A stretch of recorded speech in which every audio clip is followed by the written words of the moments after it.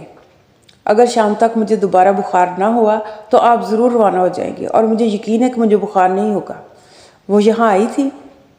ہاں بھائی جان، اور ان کے ساتھ ان کا بھائی بھی تھا۔ آپ سو رہے تھے، میں آپ کو جگانے لگا تھا لیکن انہوں نے منع کر دیا تھا۔ ماں بانو کے بھائی نے کہا تھا کہ میں تھوڑی دیر بعد دوبارہ آ جاؤں گا۔ آج آپ بہت دیر تک سوئے ہیں۔ ماں بانو کے بھائی نے مجھ سے پوچھا تھا کہ سورج کیسے قتل ہوا تھا، اور جب میں نے اسے سارا واقعہ بتایا تو وہ بہت خوش ہوئے تھے۔ ماں بانو کی طرح وہ بھی مجھے تسلی دیتے تھے کہ آپ کی غیر حاضری میں مجھے اس جگہ کوئی خطرہ نہیں ہے۔ وہ بالکل اپنی بہن کی طرح ہیں۔ شاید وہ آ رہے ہیں۔ سیل یہ کہہ کر ایک طرف ہٹ گیا اور سیڑھیوں کی طرف دیکھنے لگا۔ قدموں کی آہٹ نے حسان کو بھی اس طرف متوجہ کر دیا تھا۔ تھوڑی دیر بعد زربخت کمرے میں داخل ہوا اور حسان اٹھ کر کھڑا ہو گیا۔ زربخت نے انتہائی بے تکلفی کے ساتھ آگے بڑھ کر مسافے کے لیے ہاتھ بڑھایا اور کہا، میرا نام زربخت ہے اور میرا خیال ہے ہم بہت حد تک ایک دوسرے کے ساتھ متعارف ہو چکے ہیں۔ میرے نزدیک جہانداد کے دوست کا درجہ بڑے بھائی سے کم نہیں ہے۔ تشریف رکھیے، حسان نے کہا۔ زربخت سہیل کے بستر پر بیٹھ گیا اور حسان اور سہیل اس کے سامنے دوسرے بستر پر بیٹھ گئے۔ زربخت ایک خوش وضع نوجوان تھا اور اس کے چہرے پر پہلی نگاہ ڈالنے کے بعد حسان کا تاثر یہ تھا کہ اگر ان کی ملاقات کسی دور افتادہ مقام پر ہوتی تو بھی اس کی دل کی دھڑکنیں اس بات کی گواہی دیتی کہ وہ جہانداد کے بھائی کے سوا اور کوئی نہیں ہو سکتا۔ زربخت نے کہا، آپ کے متعلق سنتے ہی یہاں آیا تھا لیکن آپ سو رہے تھے۔ میری بہن نے مجھے بتایا تھا کہ آپ نے ساری رات بے آرامی میں گزاری ہے، اس لیے میں نے آپ کو جگانا مناسب نہ سمجھا۔ اب آپ ناشتہ کر لیں، میں اتنی دیر میں گاؤں کا چکر لگا کر واپس آ جاؤں گا۔ اس کے بعد ہم سارا دن بھائی جان کے متعلق باتیں کریں گے۔ مدائن میں مجھے کئی آدمی ملے تھے جو جنگ کے ایام میں بھائی جان کے ساتھ تھے، لیکن وہ مجھے اس سوال کا جواب نہیں دے سکے تھے کہ عالمیوں کی جنگ کے بعد ان پر کیا گزری تھی۔ وہ بھائی جان کے ایک عرب دوست کی بہادری کا بھی اعتراف کرتے تھے، لیکن عالمیوں کی جنگ کے بعد وہ بھی ان کے ساتھ ہی کہیں غائب ہو گیا تھا۔ اب آپ آ گئے ہیں اور میں آپ کی زبان سے ساری باتیں سننا چاہتا ہوں۔ میں بہت جلد واپس آ جاؤں گا۔ زربخت یہ کہہ کر اٹھنے لگا تو حسان نے اسے ہاتھ کے اشارے سے روکتے ہوئے کہا، ٹھہریے، آپ نے مجھے یہ نہیں بتایا کہ ہرمز آپ کے ساتھ کس طرح پیش آیا۔ گزشتہ رات میرے دیر سے سونے کی ایک وجہ یہ بھی تھی کہ آپ ایک ظالم انسان کے مہمان تھے۔ زربخت نے جواب دیا، ہرمز اب ہمارے اوپر ہاتھ اٹھانے کی جرات نہیں کرے گا۔ اس کے نزدیک سپہ سالار کے خط کی حیثیت شاہی فرمان سے کم نہ تھی۔ اس نے وعدہ کیا کہ ہماری ساری جائیداد واپس کر دی جائے گی۔ حسان نے پوچھا، آپ کو یقین ہے کہ آئندہ اس کے طرز عمل میں کوئی تبدیلی نہیں آئے گی؟ زربخت نے جواب دیا، ابا جان اسے قطعاً قابل اعتماد نہیں سمجھتے، لیکن مجھے یقین ہے کہ جب تک موجودہ سپہ سالار تبدیل نہیں ہوتا وہ ہمارے ساتھ برائی کی جرات نہیں کرے گا۔ ہرمز نے ہم پر اس وقت زیادتی کی تھی جب اسے اس بات کا یقین تھا کہ ہم مدائن کے اونچے ایوانوں تک نہیں پہنچ سکتے، لیکن مدائن میں شہنشاہ کے محافظ لشکر کا سالار ابا جان کو اپنا بڑا بھائی سمجھتا ہے۔ وہ ابا جان کا خط دیکھتے ہی مجھے اپنے ایک دوست کے پاس لے گیا جو عالمیہ کی جنگ میں حصہ لے چکا تھا اور بھائی جان کو اچھی طرح جانتا تھا۔ پھر یہ دونوں مجھے سپہ سالار کے پاس لے گئے اور انہوں نے ہرمز کے نام خط لکھ کر میرے حوالے کرتے ہوئے کہا، عام حالات میں ہرمز کے نام ایسا خط نہ لکھتا۔ مجھے معلوم ہے کہ ریان کا کوئی سردار اس سے زیادہ خود پسند اور مغرور نہیں، لیکن ہرمز کا علاقہ عرب کی سرحد سے ملتا ہے اور وہاں ایک ایسا انقلاب رونما ہو چکا ہے جس کے ساتھ فرات کی زرخیز زمین پر پہنچ سکتے ہیں۔ وہ اس حقیقت سے بے خبر نہیں ہو سکتا کہ عرب رومی سلطنت کی سرحدوں پر چند کامیاب حملے کر چکے ہیں۔ چنانچہ میں نے اسے مشورہ دیا ہے کہ موجودہ حالات میں اسے ان لوگوں کا تعاون حاصل کرنا چاہیے کہ جو کسی خطرے کے وقت ہمارے کام آ سکتے ہیں۔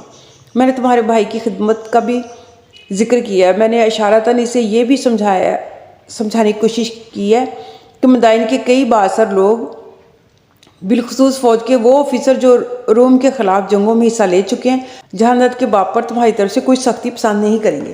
ممکن ہے میرے خط سے اس کے رویہ میں کوئی نرمی آ جائے، لیکن اگر تم یہ دیکھو کہ اس کا رویہ تبدیل نہیں ہوا تو میرا مشورہ یہ ہے کہ تم اس کے ساتھ الجھنے کے بجائے اپنے باپ کو مدائن لے آؤ۔ مدائن سے روانہ ہوتے وقت میرا یہی خیال تھا کہ ہرمز جیسا بد مزاج آدمی سپہ سالار کے خط سے متاثر نہیں ہوگا، اور جب تک میں شاہی محل کا دروازہ کھٹکھٹانے کے قابل نہیں ہوتا ہماری پریشانیاں اسی طرح رہیں گی۔ لیکن ہرمز پر اس خط کا جو اثر ہوا وہ میری توقع سے کہیں زیادہ تھا۔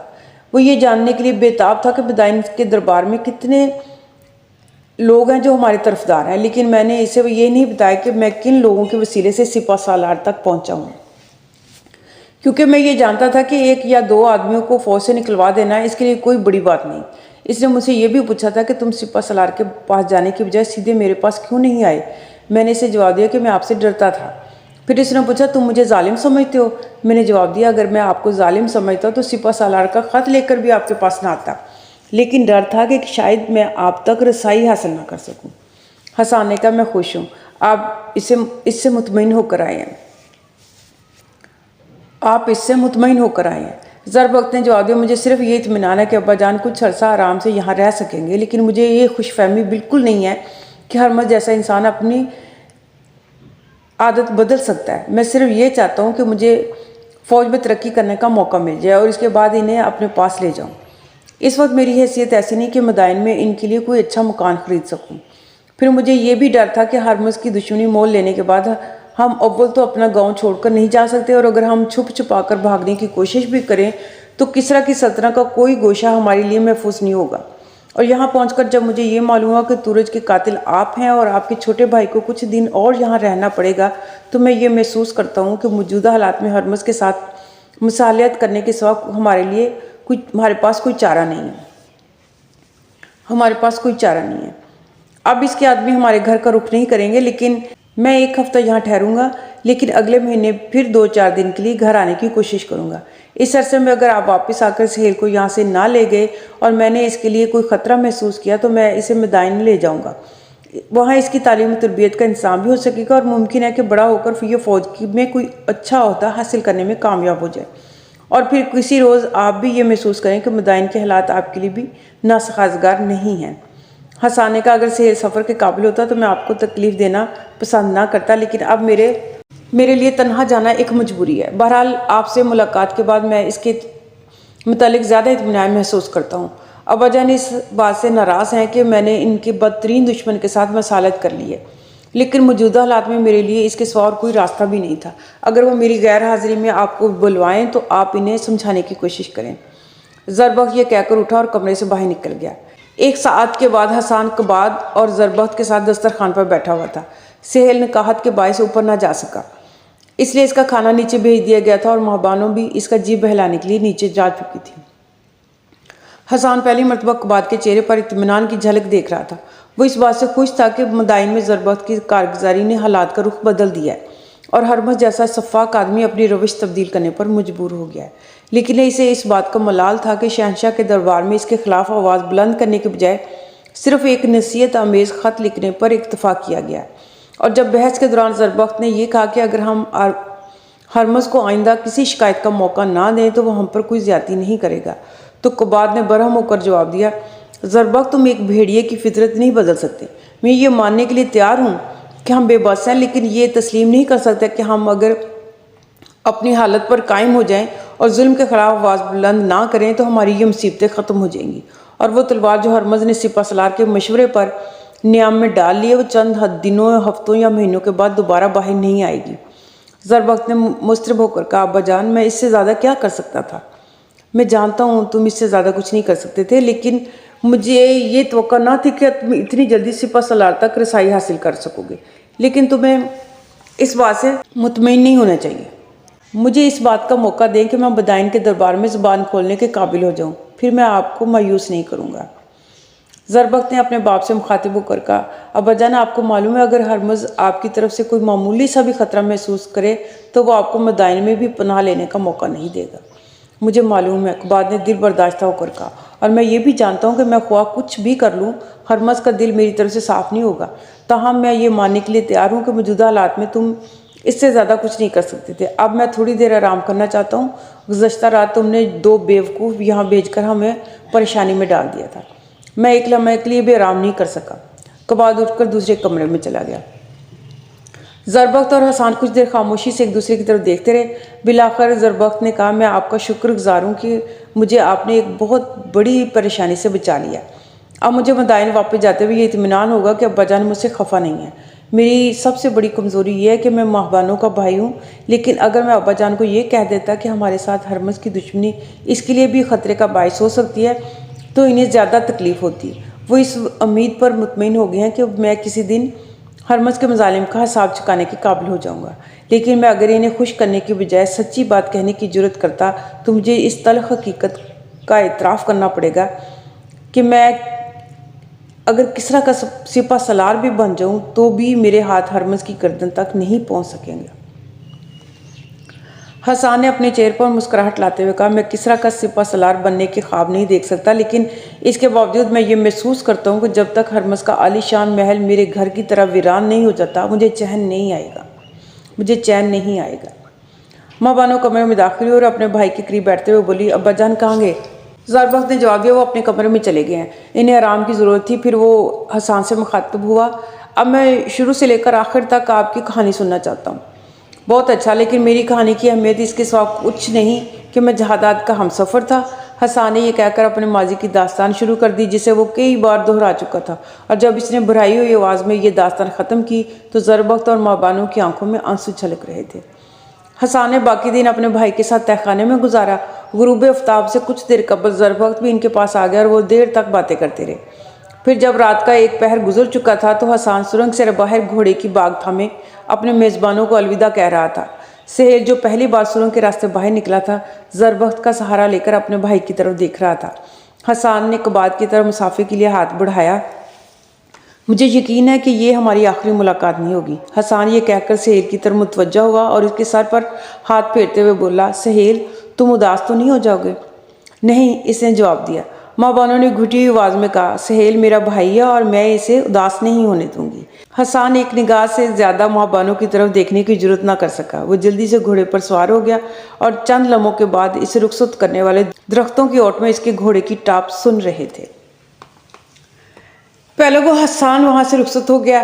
اب یہ جاننے کے لیے کہ وہ کہیں پکڑا تو نہیں گیا یا وہ وہاں سے رخصت ہونے کے بعد کہاں گیا ہے، آپ سب یہ جاننا چاہتے ہیں تو اس کے لیے نیکسٹ ویڈیو ضرور دیکھنا پڑے گی آپ کو۔ تب تک ویٹ کیجیے اور پچھلی ساری ویڈیوز ضرور دیکھ لیجیے گا تاکہ آپ کو سٹوری کی صحیح طریقے سے سمجھ آ جائے۔ آگے سٹوری بہت مزیدار ہونے والی ہے اور یہ سٹوری کو آپ بالکل چھوڑیے گا مت، بلکہ اپنے دوستوں کو اور احباب کو بھی کہیں کہ یہ سٹوری شروع کریں۔ آگے بہت مزیدار سٹوری ہے اور حضرت عمر رضی اللہ تعالیٰ عنہ کے دور کی سٹوری ہے اور یقیناً ان کا بھی ذکر اس میں آئے گا۔ اپنا بہت سارا خیال رکھیے گا اور مجھے دعاؤں میں ضرور یاد رکھیے گا۔ اللہ حافظ۔